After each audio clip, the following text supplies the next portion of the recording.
মুসলমানদের ভিতরে ইহুদিয়ান নসল হইল আপনার জামাত। এদের থেকে এই দেশ বাঁচাইতে হবে, দেশের স্বাধীনতা এদের কাছে, আপনার দেশের স্বাধীনতাও এদের কাছে আপনার নিরাপদ নয়। আমাদের অনেক কর্মী আমরা কি পাইলাম না পাইলাম এটা তো এহসাস করবেন চোখ খুললে, ঘরে বসে এটার এহসাস হবে কেমনে, এটা বুঝবেন কেমনে।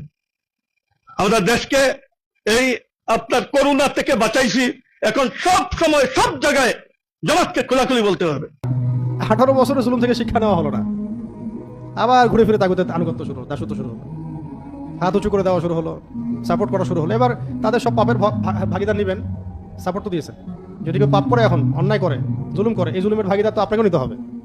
দাড়ি টুপি নিয়ে তো আপনি সাপোর্ট করছেন তাকে। এই জন্যে ব্রিটিশ বিরোধী আন্দোলনের পর থেকে এখন পর্যন্ত আমরা ওলামায়ে কেরাম আমরা ক্ষমতা যেতে পারি নাই, শুধুমাত্র আমাদের সাহসিকতার ঘাটতির কারণে, হ্যাঁ, আমাদের গায়রত বিসর্জন দেওয়ার কারণে, এবং জান দিব না, 70 বছর বেঁচে থাকবো আর মসজিদে খেদমত করব, এই চিন্তার কারণে জান আমি দিব না।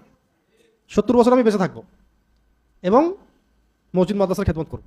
যখন যে সরকার আসবে তাকে আমি পকেটে নিয়ে চলবো, যে আসুক। কালকে যদি দেখা যায় আপাও ব্যাক করে, করতেই পারে ভাই, করতেই পারে, অস্বাভাবিক কিছু না। এবং তিনি যদি ব্যাক নাও করেন, তার অনুসারী তো অনেক ব্যাক করেই আছেন, সব মিলেমিশে আছেন, তারা তো তাদের মতো মিলেমিশে থাকবেই।